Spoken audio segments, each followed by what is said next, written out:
and welcome to Mobile World Congress 2026. So today we are going to discuss a topic that is front of mind for CIOs today, and it's why private cloud is once again at the heart of IT strategy.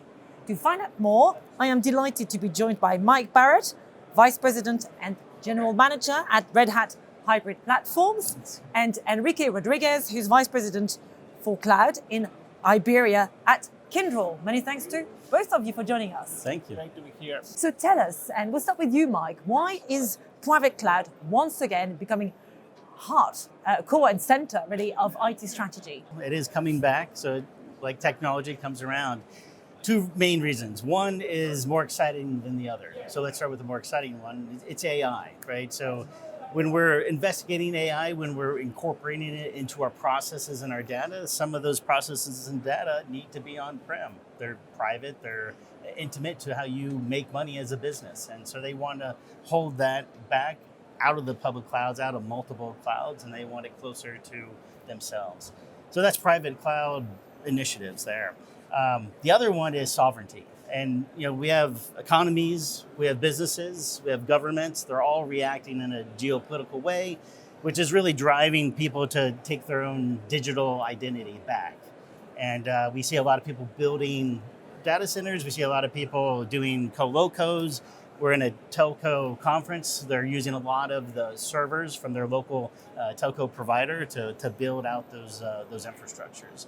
So those are the two primary reasons, but this time around, it really is not a central data center. It's edge, it's these colos, it's a variety of different things. So even though it's private cloud, it's still a hybrid cloud. Thank you, Mike. Enrique, modernizing legacy systems is easier said than done, of course. So how do CIOs approach this without disrupting the business? How do you go about it? So that's where hybrid cloud plays its role, and it becomes essential. Why? Because that way you can keep a dialogue between the legacy systems that you have on-prem with the applications you are moving to cloud. So maintaining that dialogue, applications talking to each other under a common architecture is fundamentally to execute the migration without zero downtimes and whilst keeping the performance and the reliability of the applications. That's a great metaphor, actually. I'm still talking the same language at some levels. Enrique, many telcos, nevertheless, are struggling with legacy virtualization. Yep. So how does your partnership accelerate the exit?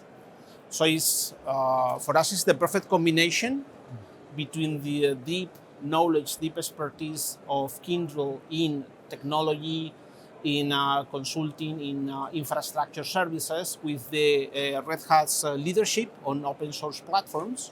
So that combination works really well. And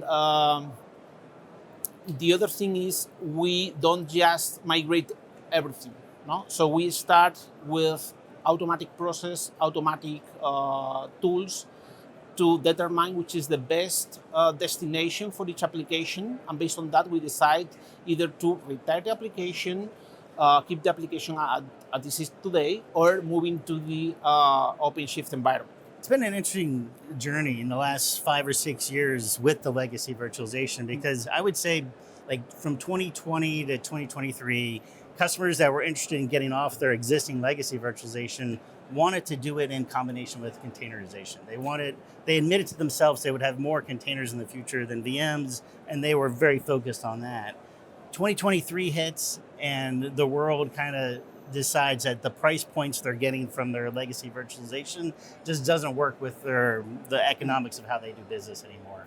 At that point, they wanted to aggressively migrate. So instead of modernize, they wanted to aggressively migrate. Right now, in the tail end of 2025 into 2026, we're going back to modernization. So we're almost coming full circle in that journey. It's been quite a ride. I can imagine. Absolutely. Mike, earlier you alluded to the fact that with this fast development of AI that we're witnessing today, well, that changes the need to switch to private clouds indeed. So how does a private cloud foundation enable telcos to move from AI ready to AI native? Yeah. So I'll tell a story. We're going through this ourselves. I have a product, I ship a product over the counter. You are a solution provider, system integrator. When we look at our product, we want to get agentic processes into that product. And we're shipping to private data centers and public clouds. But it's not going to be the same AI infrastructure on every single cloud that we land on. Gemini will not be Azure, OpenAI will be different, Granite will be different. So we really needed to make sure the platform had the ability to work on any GPUs, house any model, have a world-class inference server in it, and then having those features allowed us to then have agentic automations in the core of our product that would help you with observability, help you with the install, help you have just a different, unique experience that's tailored to you through this AI interface. So the answer is make sure that you're shipping a platform that has those components in it, that at any time you can take advantage of it. One thing we are using also in Kyndryl is we are using AI to manage the AI. So, for example, with Kyndryl Bridge, we are using advanced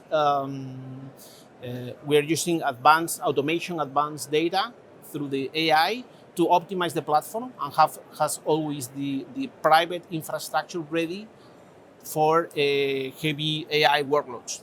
And Mike, as systems become more and more distributed, how do you maintain a consistent experience from the core to the cell tower? It's a good one because this show is a lot about that. A lot of these stacks in the telco area are very vertical. You go and you get the top of the stack from the same vendor that's providing the hardware.